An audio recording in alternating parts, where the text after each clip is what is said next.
By 8:30 on the morning of the grand opening, the new resort pool looked perfect. Blue water reflected a cloudless sky, white chairs lined the deck, and servers arranged champagne beside a ribbon stretched across the entrance.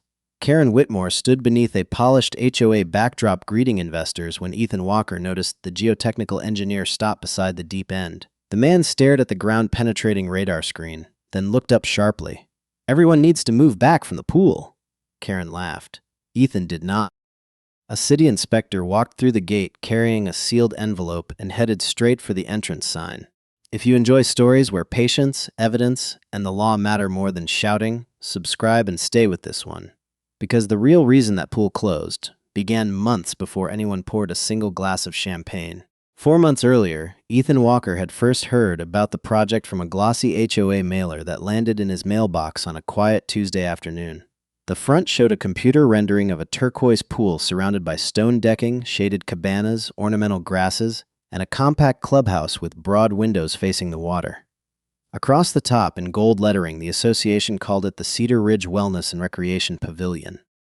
Karen Whitmore, president of the Cedar Ridge Homeowners Association, described it as the project that would finally bring the neighborhood into the luxury tier. Ethan was not impressed by the language, but he was not offended by it either.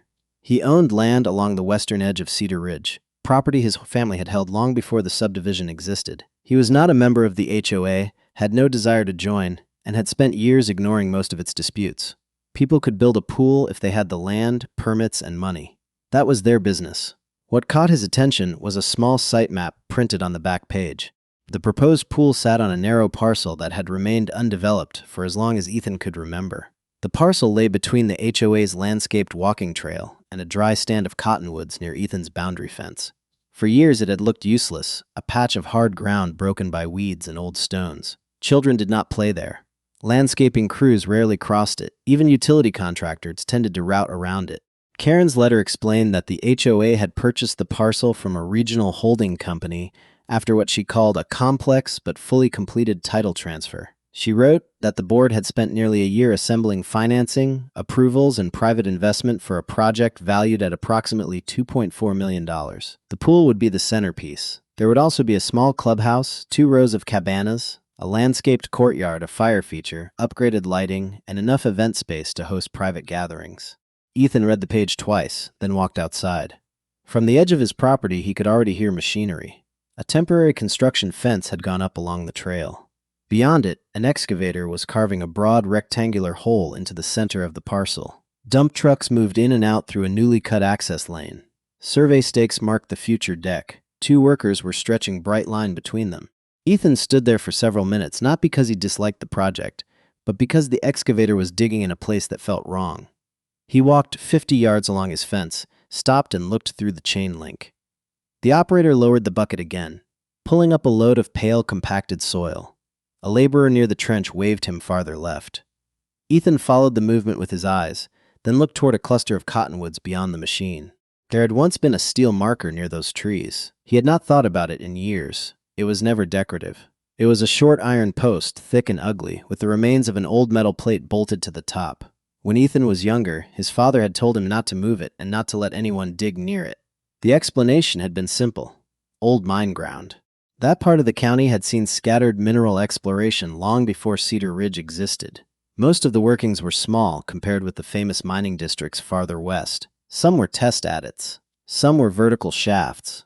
Some had been abandoned before local records became consistent. Ethan remembered one sealed opening somewhere near the western parcel, though time had blurred the exact location. He searched the construction site again. The steel marker was gone. The next morning, Ethan drove past the HOA entrance and saw a large banner attached to the stone monument. Coming Cedar Ridge Resort Pool. Karen was standing nearby speaking with a contractor and 2 board members. She noticed Ethan slow down and raised a hand. "You saw the announcement?" she called. "I did. Big improvement." She smiled with the satisfaction of someone who had been waiting to say that. "We finally acquired that dead parcel. We're turning wasted ground into something useful." Ethan looked toward the excavation. "How deep are you going?" Karen's smile tightened slightly. "Deep enough for a pool." "I'm serious. So am I." She glanced toward the contractor. "We have engineers, Ethan. Permits. Soil work. Everything has been reviewed. I'm not questioning the design." "Then what are you questioning?" He pointed toward the excavation. The ground under it. Karen let out a small laugh. The ground belongs to the HOA now. Ethan did not answer immediately. He had learned years ago that ownership and geology were two different things. A deed could define a surface boundary. It could not make a cavity disappear underground. I remember an old marker out there, he said. Steel post. Mining warning. Karen folded her arms. There was debris all over that property when we bought it. Where did the post go? If it was junk, the clearing crew removed it. The contractor beside her looked uncomfortable for the first time. Ethan noticed. What kind of mining warning, the man asked. Old workings, possibly a shaft. Karen turned toward him before he could continue. This is exactly why people hire professionals instead of relying on childhood memories. Then she faced Ethan again. The site passed testing. We are not stopping a multi-million-dollar project because you remember a rusty post. Ethan nodded once. I didn't ask you to stop. Karen gave him a look that suggested the conversation was finished. But for Ethan, it had just begun. That evening, he climbed the narrow stairs to a storage room above his detached garage. The room held things his family had never found a reason to throw away. Tax records, old fencing invoices, photographs, survey copies, machinery manuals, mineral rights correspondence, and boxes of documents that smelled like dust and dry paper. His father had believed land records should outlive the people who signed them. Ethan spent nearly 2 hours opening boxes. At first, he found nothing useful. A 1978 survey showed the broad western boundary but no mining notation. A folder from the early 1980s contained correspondence about a drainage easement. Another box held faded maps with hand-drawn fence lines that no longer matched modern roads. Then he found a long cardboard tube with his father's handwriting across the side. West Ridge, Old Workings, Do Not Disca. Ethan carried it downstairs to the kitchen table. Inside were 3 rolled sheets. The first was a county parcel map from decades earlier. The second was a hand-marked survey showing 2 underground features near the western edge of what later became Cedar Ridge. The third was a copy of a much older mining sketch, probably reproduced from another source. The ink had faded, but one symbol was still clear, a square marking a vertical opening, with a line extending from it toward what appeared to be a shallow lateral working. Beside the symbol, someone had written, Shaft, Sea Lead. Ethan stared at it. The location looked close to the new pool site, but not close enough to prove anything. That was the first problem. The second was the coordinate system. The older survey referenced monuments and bearings that predated the subdivision. One corner marker on the page no longer existed. A creek shown on the sketch had been rerouted decades ago.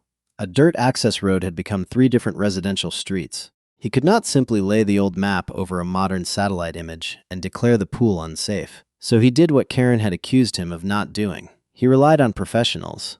The next morning, Ethan called a licensed surveyor named Daniel Price, a man he had used years earlier when replacing a boundary fence. Daniel arrived that afternoon carrying a tablet, a case of survey equipment, and the kind of skeptical expression Ethan respected.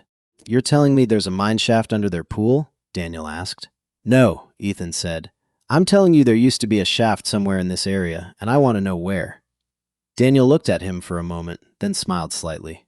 Good answer. They spent the next hour examining the old documents. Daniel traced bearings with his finger, compared them with modern parcel data, and finally leaned back. This is usable, he said, but not as proof of a current hazard. I know. It can probably get us within a reasonable area, but if the original monument is gone, there's uncertainty. How much?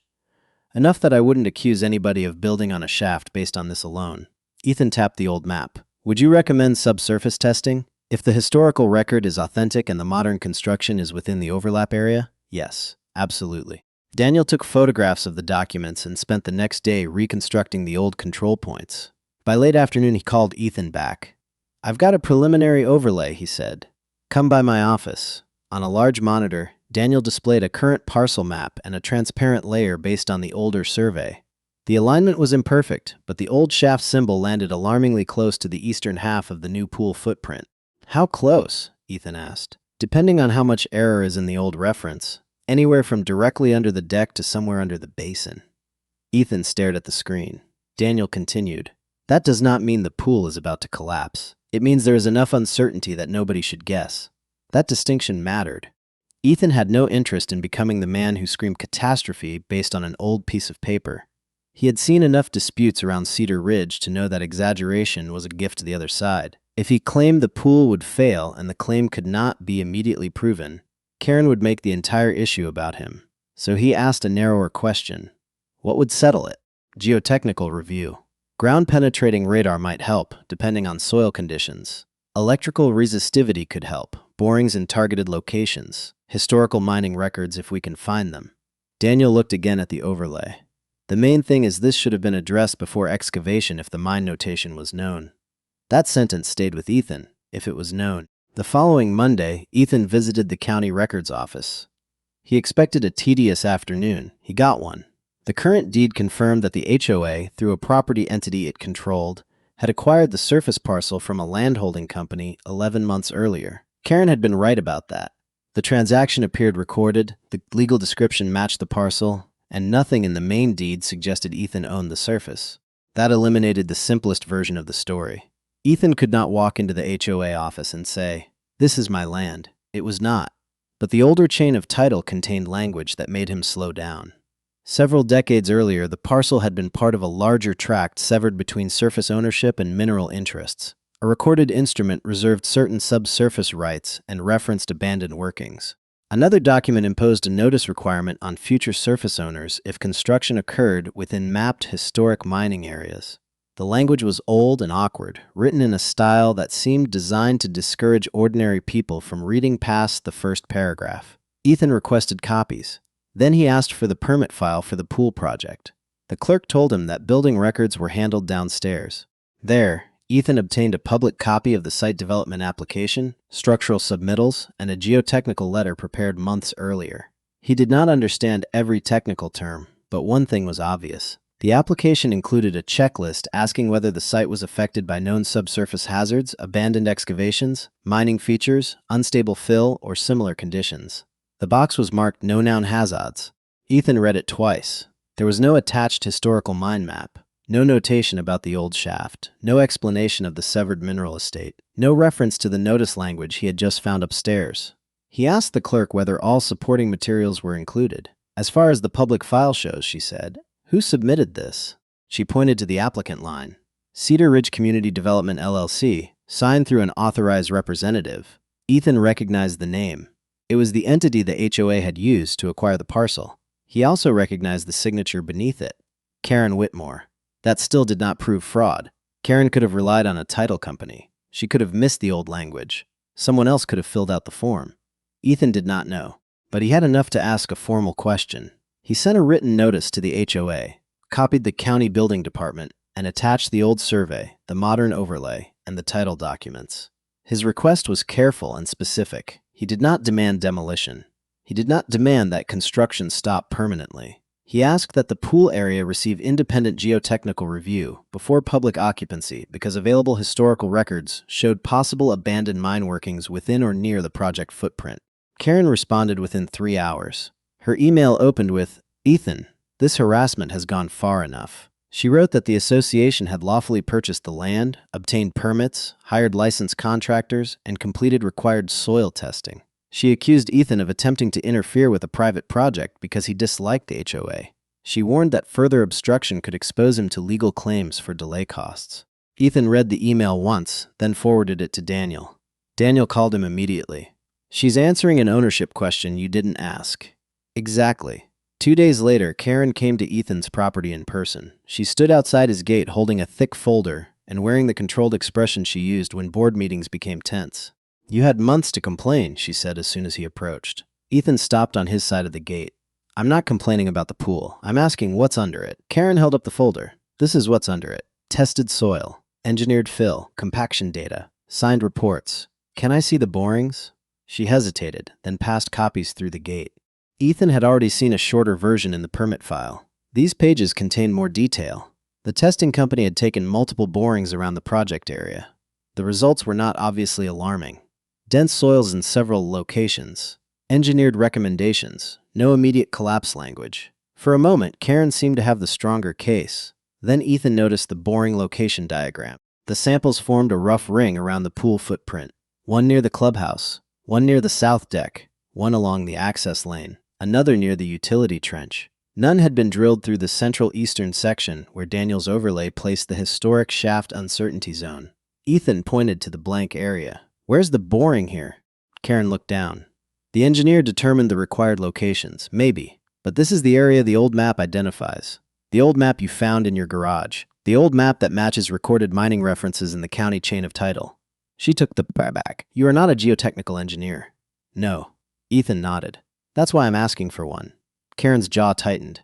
The board is not spending another $100,000 chasing a hole that may not exist. Then let the city decide whether another test is required. You really want to do this? I already did. For the first time, the conversation stopped being about two neighbors who disagreed. The building department had the documents now. So did the county survey office, and once official records entered the discussion, Karen could no longer control the problem simply by calling it a complaint. Karen's next move was not to slow the project down. It was to make slowing down politically expensive. Within 48 hours, Cedar Ridge residents received a community update describing the pool permitted, professionally engineered, and on schedule. Ethan was not named, but the message referred to outside interference from a neighboring landowner attempting to revive obsolete records unrelated to current construction. The board reassured residents that the grand opening would proceed as planned. At the bottom was a countdown graphic. 12 days. The number mattered because the project had become more than a pool. Karen had invited a regional real estate group, two lenders who had financed portions of the clubhouse improvements, local business owners, and several prospective buyers being shown homes inside Cedar Ridge. A catering contract had been signed. A photographer had been hired. The HOA newsletter promised live music and guided tours of the new facilities. Pulling back now would mean admitting uncertainty. In front of everyone, Karen had told the project was finished. That afternoon, a certified letter arrived at Ethan's house from an attorney representing Cedar Ridge.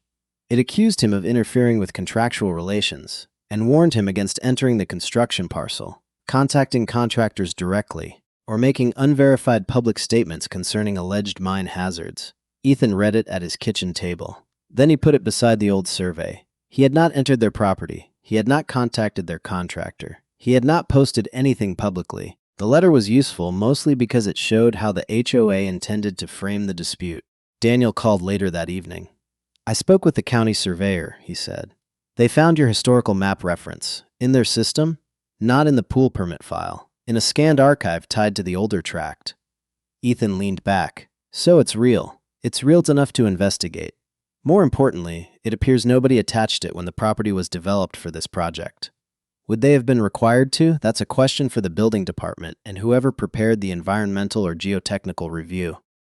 But if you're asking whether it should have triggered a closer look, I'd say yes. The next morning, a county engineering technician contacted Ethan. He asked for permission to compare Ethan's copies with the archive scans. Ethan sent everything he had. By lunch, the technician confirmed that the notation on Ethan's old survey corresponded to a historic mining reference number. The original records were incomplete, but the notation had not been invented by Ethan's family. A working had existed in the area. The county did not order the pool demolished. It did not declare an emergency. It did something far more frustrating to Karen. It requested additional information. The building official asked the HOA to provide the full geotechnical basis for the pool location, and any records showing how historic mining features had been considered during site evaluation. Karen replied that the soil report already satisfied permit requirements. The county asked again. This time it requested the boring logs, site plans, title disclosures, and any subsurface hazard assessments used by the applicant. The countdown dropped to 10 days. Karen's community messages became more aggressive. One claimed that all inspections to date have been passed. Another said the opening remained unchanged. A third reminded residents that special assessment funds had been invested in a project designed to increase neighborhood value, and that the board would defend the community from unnecessary delay. Ethan never responded publicly. That silence irritated Karen more than an argument would have. She could not quote him saying the pool would collapse because he had never said it. She could not accuse him of trespassing because he had stayed outside the fence. She could not call his map fake because the county had found the same mining reference in its own archive. So she attacked his motive. At a board meeting that week, according to a resident who later called Ethan, Karen said he had always resented Cedar Ridge and was using an ancient industrial artifact to embarrass the HOA. Ethan's answer to the resident was simple. Ask her whether the center of the pool was tested. That question spread faster than Karen's accusation. By the following morning, 3 board members had requested the complete geotechnical file, and one of them noticed the same blank area Ethan had seen. The county then authorized a preliminary independent evaluation. It was not yet a full destructive investigation. The first step would be non-invasive testing along the pool footprint and adjacent deck to determine whether a larger subsurface study was justified. Karen objected to the schedule. The city's consultant could arrive in 3 days. That would leave 7 days before the grand opening. Her attorney argued that testing should be postponed until after the event because construction was essentially complete and opening preparations were already underway. The building department rejected that request. Public use had not yet been finally approved. On the morning the survey team arrived, the pool was already filled. That detail surprised Ethan. The water lay perfectly still behind the construction fence, a bright blue rectangle surrounded by newly washed stone. Landscapers were planting ornamental grasses beside the cabanas. Workers tested underwater lights. 2 employees installed gold lettering on the clubhouse wall. Karen stood near the gate with her attorney. The survey team consisted of Daniel, a geophysicist named Priya Shah, 2 technicians, and a city engineering representative. They rolled equipment cases onto the deck and began establishing a grid. Karen watched every movement. "How long?" she asked. Priya did not look up from her tablet. "Initial pass? Several hours. Interpretation takes longer. We have an event here next week." "I know. The city already inspected the structure." "We're not inspecting the structure." Karen's expression hardened. "Then what exactly are you doing?" Priya finally looked at her. "Finding out whether the structure has support where everyone assumes it does." No one spoke for a moment. Ethan remained outside the working boundary. He had been allowed on the site as the person who supplied the historical documents, but he kept his distance. He did not want anyone later claiming he had interfered with testing. The first instrument was ground-penetrating radar. A technician pushed the unit slowly along marked lines across sections of the deck that could be accessed without damaging finished surfaces. Other readings were taken along bare landscaped strips and near the pool perimeter. Because the pool itself was full, they could not simply run equipment through its center, so the team combined measurements from multiple sides. For the first hour, nothing dramatic happened. Karen began to relax. At one point, she said to her attorney, loudly enough for Ethan to hear, "This is what happens when government entertains every complaint." Priya continued working. Near noon, one technician stopped at the eastern side of the pool and repeated a pass. Then he repeated it again in the opposite direction. Priya walked over. They compared screens. Daniel joined them. Ethan could not hear the first exchange, but he saw the change in their posture. The casual rhythm disappeared. Priya asked for a second instrument. One technician uncoiled cables while another carried probes toward the landscaped strip. Karen noticed too. "What is it?" she asked. Priya raised a hand. "We need to verify." "Verify what?" "I don't want to characterize it yet. That's not an answer." "It's the only accurate answer I can give you right now." The team began electrical resistivity measurements across a wider area. Readings were taken, logged, shifted, and repeated. By mid-afternoon, a pattern emerged. There was an anomaly beneath the eastern section of the project. Not a small pocket of loose soil. Not a single soft spot. A larger zone with properties different from the surrounding ground. Priya gathered Ethan, the city representative Karen, and 2 board members near the clubhouse. "We have evidence of a subsurface void or low-density zone," she said. "I am not calling it a mine opening yet." Karen seized on the sentence immediately. "So you haven't found a mine?" "I said we found an anomaly, which could be natural. It could be several things. Then we're done." Priya stared at her. "No. We're at the point where further testing is required." Daniel pulled up Ethan's historical overlay. The strongest anomaly aligned more closely with the old mine notation than any of them had expected. Karen looked from the screen to Ethan. "You brought them a map and now they're finding what you told them to find." Priya's voice stayed level. "The equipment does not know who Mr. Walker is." That ended the argument. The preliminary report arrived the next afternoon. It did not contain the dramatic sentence Karen feared. There was no declaration that the pool was moments from collapsing. There was no evacuation order for nearby homes. There was no finding of immediate catastrophic failure. Instead, the report used the cautious language of people whose work could be examined in court. A significant subsurface anomaly had been identified beneath or adjacent to the pool footprint. Its geometry was inconsistent with ordinary shallow soil variation and was potentially compatible with historic man-made excavation. Further investigation was recommended before public occupancy or unrestricted use of the pool area. Karen read the first half and turned it into a victory. That evening, Cedar Ridge residents received another email. "Subsurf's review finds no imminent collapse."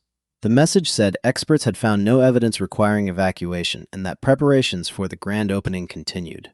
Karen wrote that rumors of a dangerous mine under the pool had been grossly exaggerated. By morning, residents were repeating a simpler version. Experts cleared the pool. Ethan read the email and called Priya. Did they clear it? No. Did you say anything close to that? No. Then I need the full report. You're entitled to the version filed with the city. It should be available today. Ethan drove to the building department and requested a copy. On the final page, under recommendations, the language was direct enough that no interpretation was necessary. Public use of the pool and immediately adjacent deck was not recommended until the nature and extent of the subsurface anomaly had been determined and an engineer had evaluated any required stabilization. Karen had quoted the absence of an emergency collapse finding and ignored the actual use recommendation. Karen used the headline. Ethan used the footnote. He forwarded the page to the 3 board members who had requested the full file. He did not add commentary. Within an hour, one board member replied with a single question. Why was this not included in Karen's message? The countdown reached 6 days. That afternoon, Priya's team was scheduled to return for targeted borings near the anomaly. But when they arrived at the construction gate, a security guard told them site access required renewed written authorization from the HOA's property entity.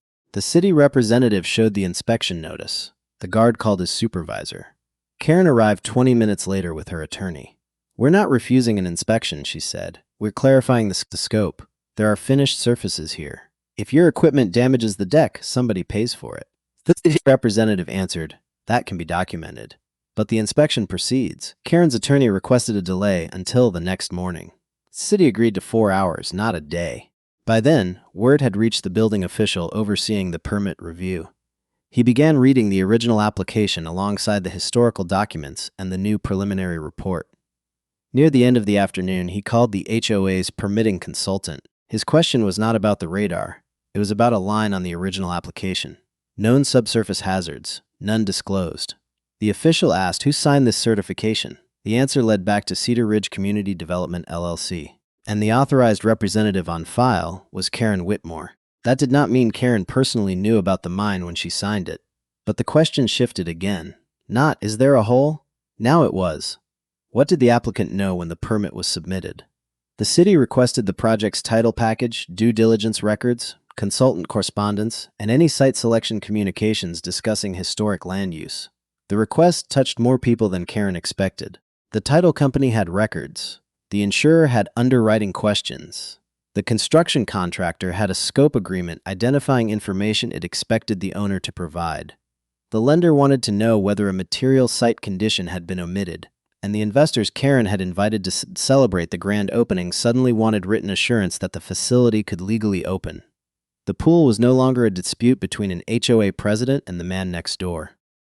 It had become a permit problem, an insurance problem, a contract problem, and potentially a multi-million-dollar disclosure problem. The contractor responded first. Its project manager sent the city a package showing that the company had built according to the approved geotechnical recommendations and site information supplied during bidding. The firm had not been hired to perform a historical mining investigation. Its agreement specifically excluded unknown subsurface workings, unless disclosed or discovered during construction. That mattered because Karen had repeatedly told residents that the contractor checked everything. The contractor had checked what it had been asked to check. The title company's records were more complicated. A preliminary report had referenced reserved mineral interests and contained a broad exception for conditions associated with historic subsurface activity. The language did not identify a shaft beneath the pool, but it was enough to show that the site's underground history was not completely invisible. Then Daniel found the largest discrepancy yet. He was comparing the originally permitted site plan with a later as-built survey when he called Ethan. Come look at this. Ethan met him at his office. Daniel placed 2 plans side by side. On the first, the pool sat several yards farther west and slightly north. On the second, the finished basin had shifted toward the eastern side of the parcel. How far? Ethan asked. Enough to matter. Why was it moved? I don't know, but the final location puts the deep end closer to the anomaly. The change could have been innocent. Maybe utilities forced the adjustment. Maybe designers wanted more courtyard space. Maybe a grading issue made the first layout inconvenient. But a moved footprint created a new question. Who approved the move, and was the geotechnical work updated to match it? The city requested change orders and revised engineering documents. The pool's $2.4 million promotional figure also began to break into smaller numbers that showed how many people now had something to lose. Cedar Ridge had collected a special assessment from hundreds of homeowners. The clubhouse contractor was still owed a final payment.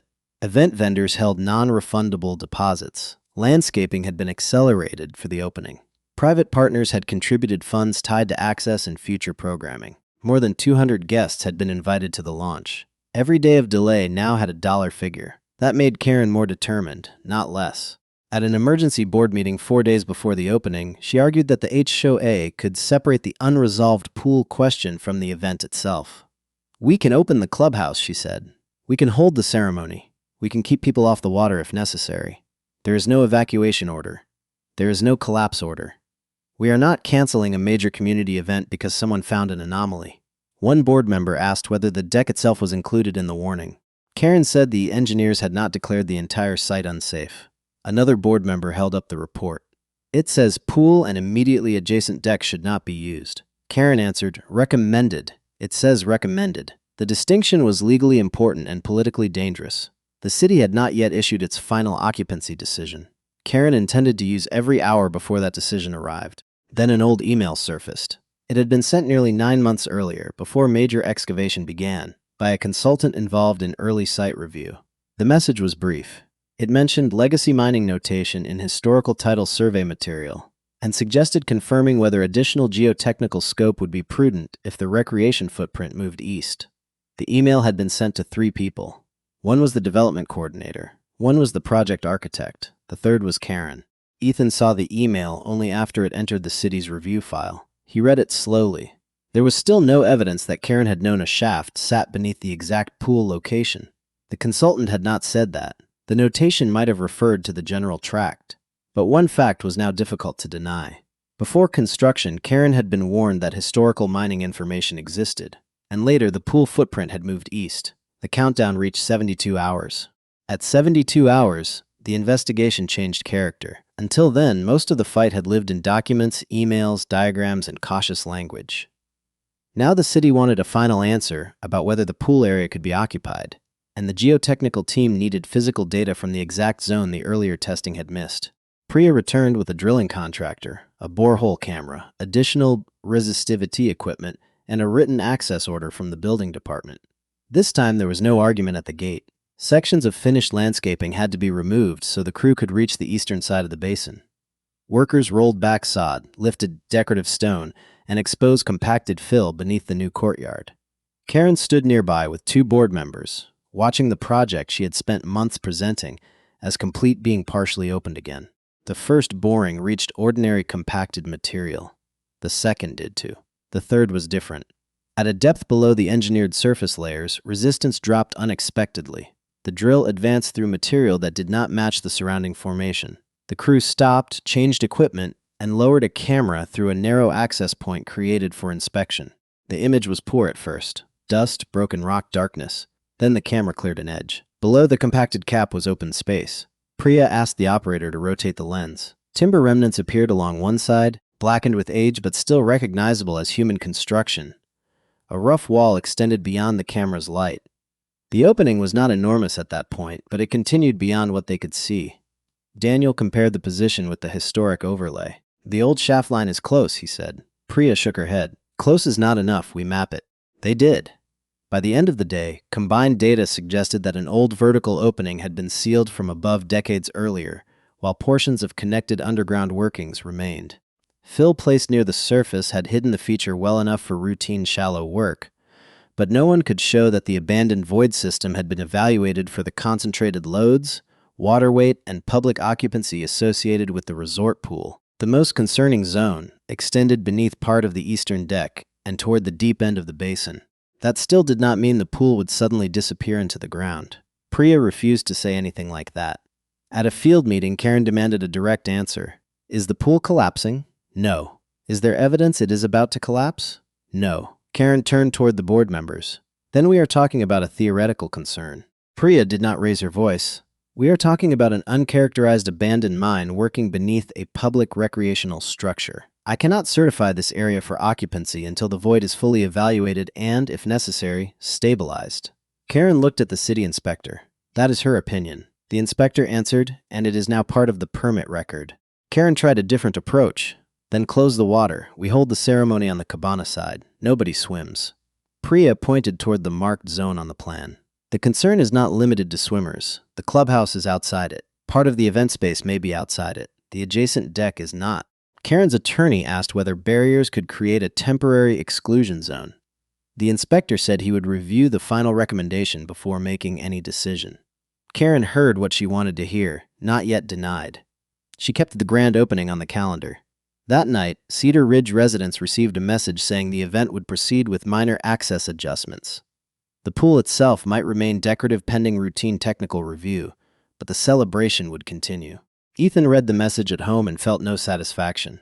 He had never wanted a public humiliation. He wanted a dangerous unknown examined before people walked over it. If the site could be stabilized and safely opened later, that was a good outcome. Daniel called around 9. You know she's still opening? I saw. The final memo goes to the city tomorrow morning. What does it say? That the pool and adjacent occupancy zone should remain closed until remediation design is complete. Then it's the city's decision. Exactly. The next day, 48 hours before the event, the building department circulated a preliminary notice that final occupancy authorization for the pool complex remained pending. Karen responded through counsel, arguing that the clubhouse had separate approvals and that a temporary event could be managed without using restricted areas. The city agreed to inspect the final setup on the morning of the event. That was the compromise. It was also why at 8:30 on grand opening morning, champagne sat on white tables, while a geotechnical engineer stared at a radar screen beside a pool. No one had yet legally cleared for public use. Karen had designed the morning carefully. A gold ribbon stretched between two polished posts at the main entrance. Staff wore matching shirts. A local caterer arranged fruit, pastries, coffee, and sparkling drinks under the clubhouse awning. Music played softly through outdoor speakers. A photographer moved among the arriving guests. 2 real estate agents had brought prospective buyers. Residents gathered in small groups, some excited, some visibly uncertain after a week of contradictory emails. The water looked flawless. That was the unsettling part. Nothing about the surface suggested what the investigation had found below it. Karen wore a bright tailored suit and stood before a backdrop printed with the Cedar Ridge logo and the words "A New Era of Community Living." She greeted guests as if the technical dispute had already been resolved. Ethan arrived without ceremony. He did not enter the decorated area. He stood near Daniel and Priya at the edge of the inspection zone while city staff reviewed the final site plan. Karen spotted him almost immediately. You really came to watch? She asked. I came because the inspector asked everyone involved in the record to be available. You mean you came to enjoy this? No. She looked toward the guests. There are families here. Investors' residents who paid for this. You've spent weeks frightening them over an abandoned hole no one even knew existed. That's the problem, Karen. No one knew where it was. We know now. Yes, and the pool is still standing. Ethan looked at her. That was never the test. Before Karen could answer, one of Priya's technicians called her over to a final verification reading near the eastern deck. She studied the screen, then asked everyone nearby to step back from the marked boundary while they checked a measurement. The request was cautious, not panicked. But guests noticed. Phones came out. Karen's smile vanished. What now? She demanded. Priya did not speculate. We're confirming yesterday's map. At that moment, the city building inspector walked through the gate carrying a sealed envelope and a folder under his arm. The same man had spent the previous evening reviewing the final geotechnical memorandum, the permit conditions, the revised site drawings, and the city attorney's guidance. He did not go to Karen first. He went to the entrance. A member of the event staff tried to hand him a visitor badge. He declined it. Karen hurried across the courtyard. We're scheduled to begin in 10 minutes. I know. The clubhouse has separate approval. I know. We have barriers ready for the pool deck. I saw them. The inspector opened the folder. Based on the final geotechnical recommendation and unresolved abandoned mine workings beneath the pool occupancy zone, public use of the pool and associated deck is prohibited pending stabilization and engineering clearance. Karen's face went still. What about the ceremony? The current event layout routes guests through the restricted zone. That layout is not approved. We can move the ribbon. You can submit a revised event plan for an area outside the restricted boundary. Not this morning. You're canceling a multi-million-dollar grand opening because of a recommendation? I'm enforcing the occupancy conditions of the permit. He removed a printed notice from the sealed envelope. Use prohibid. Pending engineering remediation. Then he fixed it to the main gate where every arriving guest could see it. The music was still playing. That made the silence around Karen feel even louder. Someone near the back asked, "Is the pool unsafe?" The inspector answered carefully, "It has not been cleared for public occupancy because an abandoned subsurface working requires remediation." One of the investors walked toward Karen. "You told us this was cleared." Karen looked at Ethan instead. "Are you happy now?" Every person close enough to hear waited for him to answer. Ethan did not smile. "I wanted it inspected, that's all." It was not the answer Karen wanted. There was nothing in it she could fight. The ribbon was never cut. Servers began covering food. The photographer stopped taking staged pictures and started documenting the notice. Guests moved away from the deck. 2 board members gathered with the inspector. Residents who had defended Karen all week stood reading the posted order line by line. Within an hour, the grand opening had become an emergency board meeting inside the clubhouse. Karen argued that the project could be stabilized and reopened quickly. The inspector agreed that remediation might solve the problem. Then he added something that changed the room. "The occupancy issue is only one part of the review." A board member frowned. "What else is there?" "The permit file is being reopened to determine whether known subsurface information was properly disclosed and whether the pool relocation required additional geotechnical review." Karen's attorney interrupted. "There is no finding of intentional nondisclosure." "I did not say there was." The inspector closed the folder. "I said the review is not finished." For the second time that morning, the room became quiet. Closing the pool had been the visible consequence. Opening the paperwork became the expensive one. Over the next 2 weeks, the city required an independent engineering review. The HOA's insurer suspended coverage for public use of the restricted area until a remediation plan was approved. One private partner withheld its final contribution. The contractor filed a notice preserving its right to additional compensation if redesign work changed its completed scope. The HOA board hired outside counsel not to attack Ethan, but to review its own project records. The first finding was uncomfortable rather than criminal.